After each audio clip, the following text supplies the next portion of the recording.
The family unit. Those who spread disharmony in the earth don't know anything about politics. There's a lot of disharmony, and God is not the author of confusion. When men are confused, there's something unnatural that's occurred, or that is about to occur. The way of God is not unnatural, it's supernatural. Natural laws exist. Now the majority adheres to natural law. But when it does not, all things fall into disharmony. Because the common welfare has followed an unnatural occurrence, or it is about to do so. The safety and welfare of the majority should never be sacrificed because of the hatred of that which is normal and a small majority, quote unquote, or a group of minority views. I'm not talking about racial minority. I don't believe that's real. They're not a minority collectively. They're somewhat of a majority, just not maybe in the United States. But as a whole in the world, we might be outnumbered, white people. But that doesn't matter. The family is a natural thing. Although it can take many appearances, to many families, tradition is important.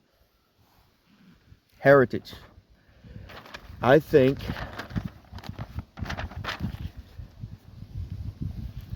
deviations from the norm can be accepted if they pay their respects to that which was considered normal.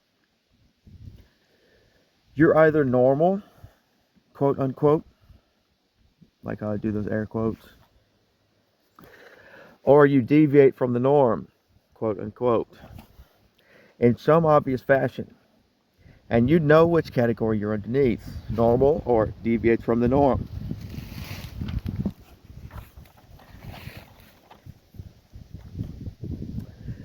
Each can affect the other, and each can affect new norms from within either category. That which is above is likened to that which is below. That which is below is likened to that which is above.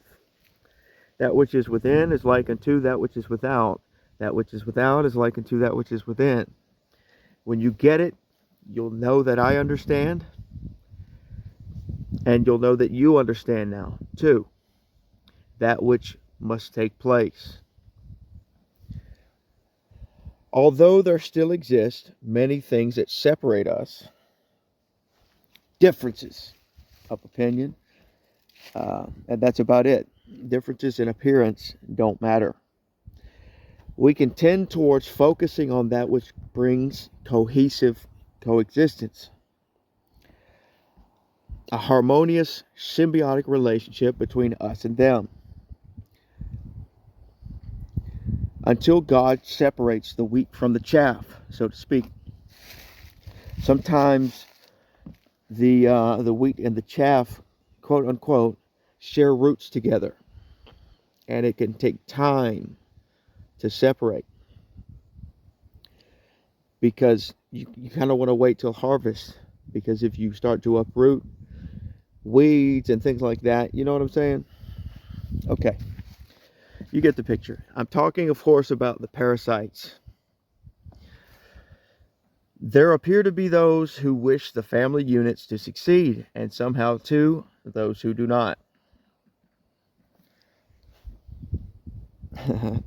I come not to condemn the world, but to save it. Set your clear and firm, healthy boundaries and begin to turn the other cheek. Once, turn the other cheek.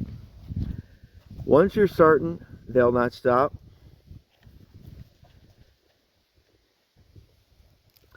because you've turned the other cheek and they're not your brother or sister, destroy them. Should they strike you once more. The first strike gets ignored, the second gets warned, the third, abject ruin. This is Sharia. The rule of threes. Karma forgives not the repeat offenders. Turn them over to a reprobate mind, knowing you've given them every chance not to prove themselves infidels. You have two cheeks, not three. Do not retaliate, not until karma permits. Protect your legacy, defend your family name, and do not allow others to openly walk on you ever again. Understand? Assert dominance, no matter the cost to the offender. Forgive your brother, rebuke him 7 times 70, but not your enemy. You'll know the difference more readily and easily than you like to think. You'll know what to do, when, where, and how to do it. Believe.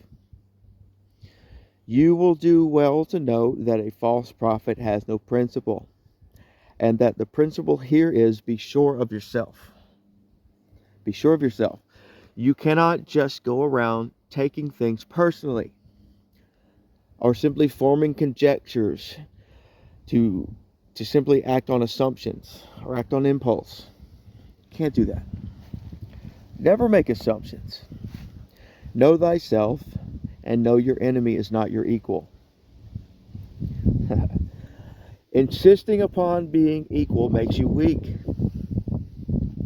Know that when the spirit of your enemy comes, it has nothing in you, and you are righteous in your indignation. Even the Christian may recognize that in the end, Jesus will spare no expenses, having unlimited resources, to see his enemy destroyed by his return. When the saints go marching in, may we all be in that number.